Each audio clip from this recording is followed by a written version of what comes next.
दोस्तों, भारत को विविधता वाला देश कहा जाता है। विविधता भारत के हर चीज़ में है, मौसम में भी है। और भारत की ये विविधता ही भारत के मौसम की खूबसूरती है। लेकिन दिक्कत ये है कि जब से ग्लोबल वार्मिंग यानी वैश्विक स्तर पर धरती और गर्म होने लगी है और क्लाइमेट चेंज उसके परिणाम स्वरूप कल क्लाइमेट चेंज देखने को मिलने लगा है, यानी जलवायु बदलने लगी है, तब से भारत के भी तमाम क्षेत्रों में चिंताएं बढ़ गई हैं।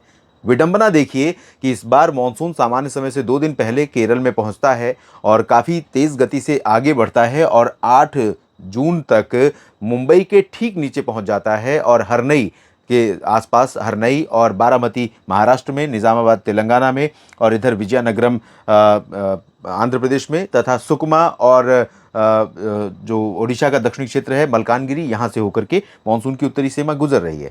8 जून तक यहाँ पर पहुँच गई थी। लेकिन इसके बावजूद उत्तर के क्षेत्रों में तमाम जगहों पर एक बार फिर से हीट वेव यानी उष्ण लहर, जिसे हिंदी में लू भी कहा जाता है आमतौर पर प्रचलित भाषा में, लू का प्रकोप बढ़ गया है। और न सिर्फ बढ़ गया है बल्कि ये सस्टेन करने वाला है। ये मॉनसून इधर कितना भी दम लगा ले, इधर भी कितना दम लगा ले, लेकिन इस जगह पर अभी कम से कम 3-4 दिनों तक इस भीषण गर्मी को बहुत ज़्यादा ये प्रभावित नहीं कर पाएगा।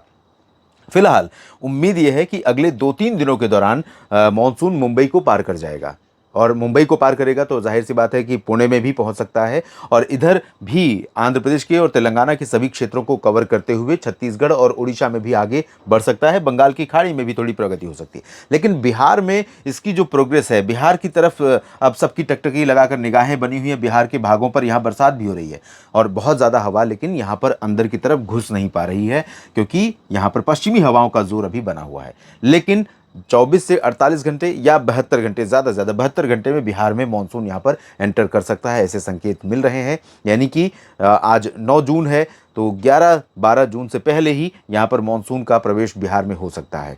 तो उम्मीद कीजिए कि जल्दी ही मानसून आगे बढ़े और यहाँ पर तमाम जगहों पर राहत हो। फिलहाल 10 जून को समग्र भारत में इन परिस्थितियों में कैसा मौसम रहेगा, कहाँ पर बरसात हो सकती है मानसून की, कहाँ पर प्री मानसून की बरसात होने की संभावना है और कहाँ पर भीषण गर्मी का लगातार तांडव जारी रहेगा, आइए जानते हैं नेशनल वेदर बुलेटिन में, जिसे आप देख रहे हैं मौसम तक चैनल पर। और मैं हूं देवेंद्र त्रिपाठी, आपके साथ जुड़ता हूं मौसम का हाल बताने के लिए। तो यहाँ पर आप देखें, आधे भारत में नीचे की तरफ अच्छी बारिश हो रही है और इधर पूर्वोत्तर में हो रही है, लेकिन उत्तर के क्षेत्रों में लगातार मौसम अब शुष्क हो चुका है क्योंकि यहाँ पर पूर्वी और दक्षिणी हवाएं न होकर के, पश्चिमी दक्षिणी हवाएं न होकर के, बल्कि उत्तर पश्चिम की वो हवाएं चल रही हैं जो मॉनसून के न होने का प्रमाण है।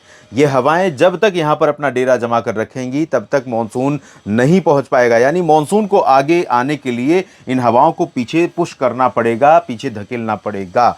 इन दोनों एक साथ नहीं रह सकती हैं, पश्चिमी हवाएं और ये मॉनसून की हवाएं। तो जब तक ये परिस्थिति नहीं पैदा होगी तब तक उत्तर भारत के कई राज्य लगातार इसी तरह से सीवियर हीट वेव के शिकार बनते रहेंगे और जनजीवन पर इसका असर पड़ता रहेगा। अगले 24 घंटों के दौरान अनुमान और आशंका ये है कि गिलगित बाल्टिस्तान, मुजफ्फराबाद से लेकर पूरा का पूरा लद्दाख रीजन, हिमाचल और जम्मू कश्मीर तथा पंजाब, हरियाणा, चंडीगढ़ और उत्तर प्रदेश के समूचे क्षेत्रों में प्रचंड गर्मी रहेगी और यहाँ पर हीट वेव का येलो अलर्ट भी बना हुआ है। उत्तर प्रदेश में ऑरेंज अलर्ट जारी किया गया है, यानी सबसे ज़्यादा गर्मी अगले 24 घंटों में यहाँ पर चलेगी। तेज़ हवाएं चलेंगी, हवाओं में काफ़ी गर्मी होगी और ये हवाएं जब आपको लगेंगी, जब आपकी बदन को ये हवाएं टच करेंगी तो ऐसा लगेगा कि आग की लपटों के पास आप खड़े हैं।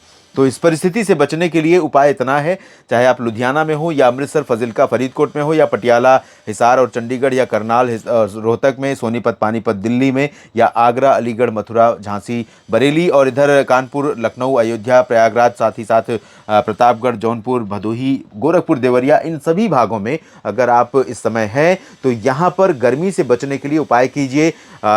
छाये में रहिए, बाहर कम से कम निकलिए और पूरे बदन को ढक कर रखिए। बाहर निकलना हो तो गर्मी से बचने का उपाय यही है कि बदन पूरा का पूरा ढका हुआ हो, फुल स्लीव पहने और साथ में जो कपड़े पहने बाहर निकलते समय वो काफ़ी मोटे होने चाहिए। पतले वाले कपड़े से काम नहीं चलने वाला, यानी कि लू की हवा उस कपड़े को पार करके जल्दी आपके बदन को टच न करे। अंदर पसीना होगा चलेगा, अंदर गर्मी लगेगी चलेगा, लेकिन हीट वेव जब तक शरीर को टच नहीं करेगी नुकसान नहीं पहुँचाएगी। खाली पेट ना हो, पानी पीते रहें, पानी साथ में लेकर निकलें, आँख पर धूप वाला चश्मा लेकर चलें और साथ में मुंह को भी पूरा बांध कर चलें। बाहर अगर निकले हुए हैं, बाहर पैदल, साइकिल, मोटरसाइकिल से हैं या फिर कोई काम कर रहे हैं तो इस तरह से एहतियात बरतें और साथ ही ऐसी चीज़ें, खीरा, ककड़ी, तरबूज, खरबूज, इस तरह की चीज़ें खाते रहें जिससे आप इस गर्मी से, इस भीषण गर्मी से बच सकें। यहाँ पर राजस्थान के भागों में भी भीषण गर्मी रहेगी, लेकिन जैसलमेर, जोधपुर और बीकानेर, बाड़मेर से लेकर जालौर, सिरोही, नागौर, अजमेर, उदयपुर, डूंगरपुर, भीलवाड़ा, प्रतापगढ़, कोटा, सवाई माधोपुर, इस रीजन में कहीं कहीं पर ऐसे बादल बन सकते हैं जो थोड़ी बहुत बारिश दे सकते हैं। यहाँ पर बिहार, झारखंड, पश्चिम बंगाल में भी हीट वेव का यही हाल रहेगा, प्रचंड गर्मी रहेगी। बिहार के किशनगंज में मानसून की बारिश जल्दी शुरू हो सकती है। फिलहाल इससे पहले भी बरसात शुरू होने की संभावना है, तो अगले 24 घंटों में 10 जून को भी यहाँ पर आप देखेंगे किशनगंज में थोड़ी बहुत वर्षा होगी। लेकिन कोलकाता से लेकर ये जो रीजन है अलीपुरद्वार या फिर जमशेदपुर से लेकर रांची, दुमका, डाल्टनगंज, देवघर, इन सभी भागों में बारिश नहीं होगी। सिलीगुड़ी, जलपाईगुड़ी, दार्जिलिंग समेत उप हिमालयी पश्चिम बंगाल का जो हिस्सा है, सिक्किम का क्षेत्र है, मेघालय के रीजन है, अरुणाचल प्रदेश और असम का हिस्सा है, इन सभी भागों में कई जगहों पर हल्की से मध्यम, कुछ स्थानों पर तेज वर्षा हो सकती है। और यहाँ पर ये नागालैंड, मणिपुर, मिजोरम में कुछ स्थानों पर हल्की से मध्यम बारिश के साथ त्रिपुरा में फिलहाल ड्राई वेदर रहेगा। गुजरात में भी बरसात नहीं हो रही है।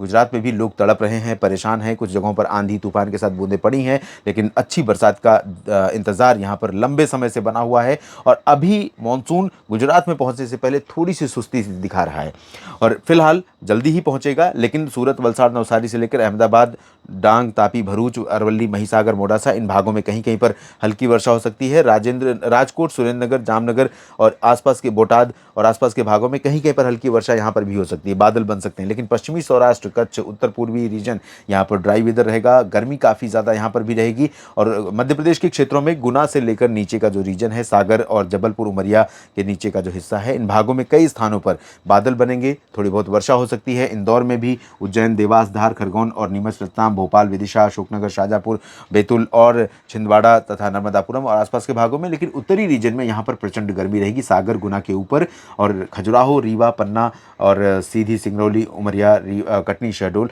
इसके रीजन में, इन भागों में कई जगहों पर प्रचंड गर्मी रहेगी। ओडिशा के भागों में भी गर्मी रहेगी बहुत ज़्यादा, ओडिशा और छत्तीसगढ़ में भी। लेकिन यहाँ पर बरसात होने की संभावना पेंड्रा रोड से लेकर रायपुर और जगदलपुर के बीच में कई जगहों पर है। अंबिकापुर और आसपास के भागों में ड्राई वेदर रहेगा और उड़ीसा के बाकी जगहों पर फिलहाल यहाँ पर मौसम गर्म होने वाला है। इन दोनों राज्यों में अधिकांश जगहों पर फिर भी बारिश होगी और बारिश होगी तो थोड़ी राहत मिलेगी और मानसून भी जल्दी ही यहाँ पर आगे बढ़ेगा। तो थोड़े स्थायी राहत की तरफ उड़ीसा के लोग अपने आप को महसूस कर सकते हैं। विदर्भ में कई जगहों पर हल्की बारिश हो सकती है। उत्तरी मध्य महाराष्ट्र में बारिश हल्की हो सकती है, लेकिन मराठवाड़ा और दक्षिणी मध्य महाराष्ट्र, दक्षिणी कोंकण, गोवा में अति भारी वर्षा होने की संभावना है। मुंबई भी प्रभावित होगा, नासिक और पुणे में भी बारिश होगी। पुणे ज़्यादा प्रभावित होगा मुंबई, पुणे, नासिक के बीच में। और गोवा में मूसलाधार वर्षा हो सकती है। सांगली, सतारा, कोल्हापुर, सोलापुर, दुर्ग और आसपास के इलाकों में, सिंधुदुर्ग में कई जगहों पर भीषण बारिश होगी तथा उत्तरी आंतरिक कर्नाटक में भी अति भीषण वर्षा की संभावना। हैदराबाद में भी अच्छी बारिश होगी। पूर्वी तेलंगाना और आंध्र प्रदेश के अधिकांश इलाके, तमिलनाडु और दक्षिणी आंतरिक कर्नाटक में फिलहाल कम चांसेस हैं, लेकिन तटीय कर्नाटक और केरल में अच्छी वर्षा का क्रम लगातार बरकरार रहेगा। इस बुलेटिन में अभी के लिए इतना ही।